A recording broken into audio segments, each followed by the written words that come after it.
Bienvenue à notre chaîne, News pour tous. Voici la une d'aujourd'hui. En France, le Front républicain tient tête au Rassemblement national. Coup de tonnerre en France, la gauche française arrive en tête à la suite du second tour des élections législatives anticipées, dépasse le Rassemblement national, pourtant en position de force après le premier tour, et prend du même coup sa revanche contre Emmanuel Macron, qu'il avait laminé lors de son arrivée au pouvoir, en 2017. Les dernières estimations des résultats du second tour créditent le nouveau Front populaire, le bloc de gauche, de 177 à 192 sièges. La coalition présidentielle Ensemble pour la République devrait compter entre 152 et 158 sièges. Le Rassemblement national et ses alliés devraient faire élire de 138 à 145 sièges. Pour sa part, la droite des Républicains gagnerait de 63 à 67 sièges.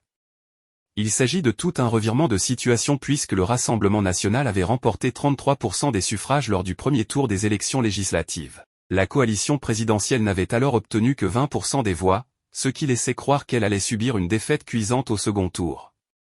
Il s'agit donc d'une réussite pour le Front républicain, cette stratégie mise en œuvre par la gauche et par une partie de la coalition d'Emmanuel Macron pour faire barrage au RN lors des courses triangulaires au second tour. Appel à un gouvernement du nouveau Front populaire. Le chef de file de la France insoumise, Jean-Luc Mélenchon, a été le premier à prendre la parole à la suite du dévoilement des résultats préliminaires. Il s'est félicité dans un discours de l'élan de mobilisation civique des Français. Selon lui, la solution du pire, le Rassemblement national, a été écartée. Le président doit s'incliner, le Premier ministre doit s'en aller, a-t-il lancé.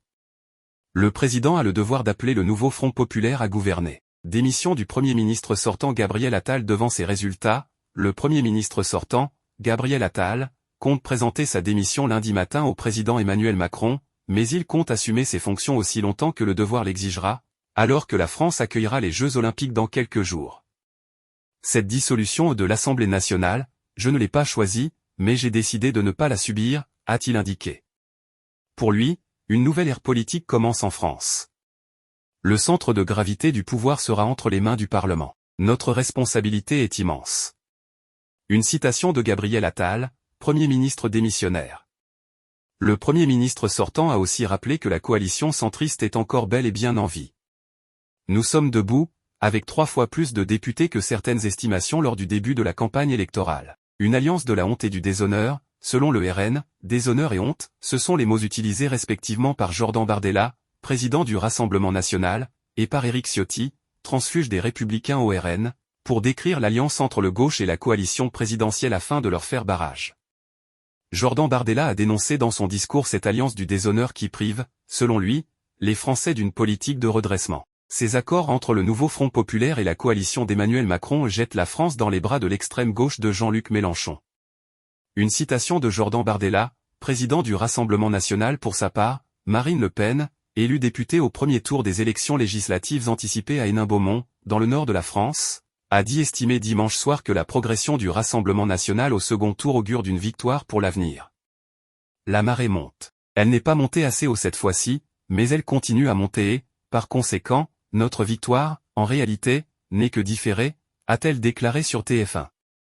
Par ailleurs, l'Élysée a déclaré que le président Emmanuel Macron veillera au respect du choix souverain des Français à la suite du second tour des élections législatives anticipées. Conformément à la tradition républicaine, le président de la République attendra la structuration de la nouvelle Assemblée nationale pour prendre les décisions nécessaires, précise-t-on. Le président français n'a pas pris la parole dimanche soir. Merci pour votre visite à notre chaîne, News pour tous. Veuillez vous abonner, aimer et partager notre chaîne. Merci, on se revoit à bientôt.